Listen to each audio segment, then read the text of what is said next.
വ്യാപാരം നിലവിൽ മന്ദഗതിയിൽ തന്നെയാണ് പോകുന്നത്.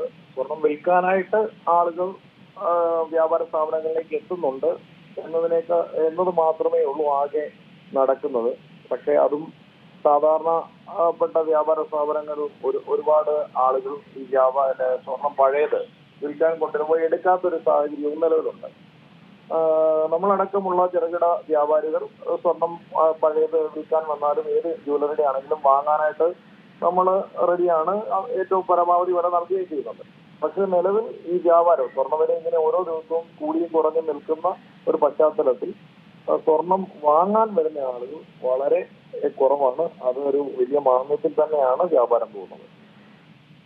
സ്വർണം വിൽക്കാനാണോ ആളുകൾ കൂടുതലും എത്തുന്നത് ജ്വല്ലറികളിലേക്ക്?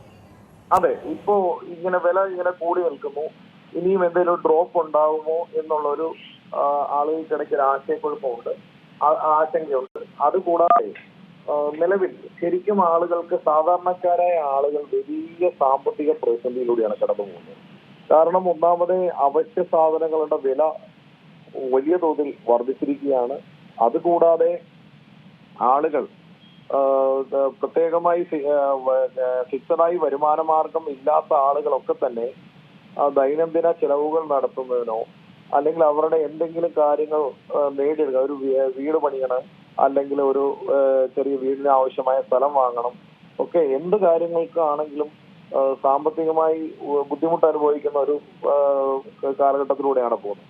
അതുകൊണ്ട് ഇത്രയും നല്ല ഒരു വിലയുള്ളത് കൊണ്ട് കയ്യിൽ ഇരിക്കുന്ന സ്വർണം വിപണിയിൽ വിറ്റ് നല്ല വില ലഭിക്കുന്നതിന് വേണ്ടിയിട്ട് ആളുകൾ വ്യാപാര സ്ഥാപനങ്ങളിലേക്ക് എത്തുന്നുണ്ട്. അത് ആണ് ഇപ്പോൾ നിലവില് നടക്കുന്നത്. ഈ സ്വർണം വിൽക്കാനായിട്ട് വരുന്ന ആളുകളാണ് വ്യാപാര സ്ഥാപനങ്ങളിലേക്ക് എത്തുന്നത്. അതേസമയം നമുക്കറിയാം, കല്യാണ സീസൺ കൂടിയാണ്. ഇനിയിപ്പോൾ പുതിയ വർഷം തുടങ്ങാൻ പോവുകയാണ്. അപ്പോൾ സ്വർണം വാങ്ങാനായി ആഗ്രഹിക്കുന്നവർ പലരും എത്തുന്നത് ഈ ലൈറ്റ് വെയ്റ്റ് ആഭരണങ്ങളിലേക്ക് അല്ലെങ്കിൽ 18 കാരറ്റ് ആഭരണങ്ങളിലേക്ക് തിരിയുന്ന ഒരു സാഹചര്യമുണ്ട്. ആ പറഞ്ഞതും കൃത്യമായിട്ടുള്ള ഒരു നിരീക്ഷണമാണ്. സ്വർണം മുൻകാലങ്ങളിൽ വാങ്ങിക്കൊണ്ടിരുന്നത് വലിയ വെയിറ്റുള്ള ആഭരണങ്ങൾ എടുത്തുകൊണ്ട് ഇരുന്ന ആളുകൾ ലൈറ്റ് വെയിറ്റിലേക്ക് തിരിഞ്ഞിരിക്കുകയാണ്. വ്യാപാര മാന്ദ്യം ഉണ്ടാകാൻ ഒരു കാരണവും അത് തന്നെയാണ്. കാരണം നേരത്തെ കൂടുതലായി ആഭരണങ്ങൾ വാങ്ങി അത് അണിഞ്ഞ് വിവാഹപ്പന്തലിലേക്ക് എത്തുന്നതിന് പകരം അതിൽ നിന്നൊരു വലിയ മാറ്റം ഉണ്ടായിട്ട് കുറച്ച് ആഭരണങ്ങൾ മാത്രം അണിയുന്ന തരത്തിലേക്കും ബാക്കി നിലവിൽ അവരുടെ കയ്യിലുള്ള ആഭരണങ്ങൾ അത് പഴയതായിക്കോട്ടെ ഉപയോഗിച്ചതായിക്കോട്ടെ എന്താണെങ്കിലും അത് ഒരു അസറ്റായിട്ട് മക്കൾക്ക് നൽകുന്ന ഒരു രീതിയിലേക്ക് ഒരു മാറ്റം ഈ ഒരു മേഖലയിൽ സംഭവിക്കുന്നുണ്ട്.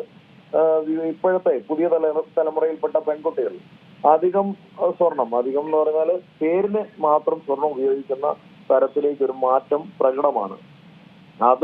അതുമൂലം നിലവിൽ അവരുടെ ആളുകൾ, അമ്മയോ ഒക്കെ ഉപയോഗിച്ചുകൊണ്ടിരുന്ന ആഭരണം അതൊരു അസറ്റായിട്ട് അവർക്ക് മക്കൾക്ക് നൽകുന്ന ഒരു തരത്തിലേക്ക് ഒരു ചേഞ്ച് ഉണ്ടായിട്ടുണ്ട്. അത് എല്ലാ മേഖലകളിലേക്കും, അതായത് സാധാരണക്കാര് തൊട്ട് വൻകിടക്കാരിലേക്ക് വരെ ആ ഒരു ചേഞ്ച് പ്രകടമാകുന്നു എന്നുള്ളതും കൂടിയാണ്. ഇപ്പൊ ഈ കല്യാണ സീസൺ ആയിട്ട് പോലും സാധാരണ ഉള്ളതിന്റെ പകുതിയിൽ താഴെ മാത്രം, പകുതി പോലും എത്തുന്നില്ല, പകുതിയിൽ താഴെ മാത്രം ബിസിനസ് ഈ ഒരു സമയത്തും നടക്കുന്നതിന്റെ പ്രധാന കാരണം. ഈ സ്വർണ്ണവിലയോടൊപ്പം തന്നെ വെള്ളി വിലയിലും വലിയ രീതിയിലുള്ള ഒരു മുന്നേറ്റം അത് കാണാൻ സാധിക്കുന്നുണ്ട്. എങ്ങനെയാണ് ഈ ജ്വല്ലറികളിലൊക്കെ വെള്ളി വ്യാപാരം ഏത് രീതിയിലാണ് നടക്കുന്നത്? ആളുകൾ വെള്ളി ആഭരണങ്ങൾ അന്വേഷിച്ച് എത്തുന്നുണ്ട്. വെള്ളി റിങ്ങുകൾ, മാലകൾ, അതുപോലെ വെള്ളി പാദസരങ്ങളൊക്കെ അന്വേഷിച്ച് ആളുകൾ ജ്വല്ലറികളിലേക്ക് എത്തുന്നുണ്ട്. വെള്ളി വില ഏകദേശം 100% വലിയ വർധനമാണ് കഴിഞ്ഞ ഒരു ഒറ്റ വർഷത്തിനുള്ളിൽ തന്നെ ഉണ്ടായിരിക്കുന്നത്. അതും സ്വർണ്ണവിലയോട് പോലെ അല്ലെങ്കിൽ സ്വർണത്തിനേക്കാൾ ഉപരി വലിയ ഒരു നിക്ഷേപമായിട്ട് ആളുകൾ കാണുന്നുണ്ട്. പക്ഷേ വലിയ തുകയ്ക്ക് വെള്ളി മേടിച്ച് വെക്കണമെങ്കിൽ അത് വലിയ ക്വാണ്ടിറ്റി തന്നെയായിട്ട് മാറും. അതുകൊണ്ട് വലിയ തോതിൽ ആളുകൾ വെള്ളി വാങ്ങി സൂക്ഷിക്കുന്ന ഒരു പതിവില്ല. എന്നിരുന്നാൽ തന്നെ സാധാരണയിൽ നിന്ന് വ്യത്യസ്തമായി കൂടുതൽ ആളുകൾ വെള്ളി ആഭരണങ്ങൾ ചോദിച്ചു വരുന്നുണ്ട്. വെള്ളിയിലേക്ക് ആളുകൾ ആകർഷിക്കപ്പെടുന്ന ഒരു സ്ഥിതിവിശേഷവും നിലവിൽ കാണുന്നുണ്ട്. ഏറ്റവും പുതിയ വാർത്തകളും വിശേഷങ്ങളും വിരൽ തുമ്പിലറിയാൻ സീ മലയാളം ന്യൂസ് എല്ലാ ഡിജിറ്റൽ പ്ലാറ്റ്ഫോമുകളിലും ലഭ്യം.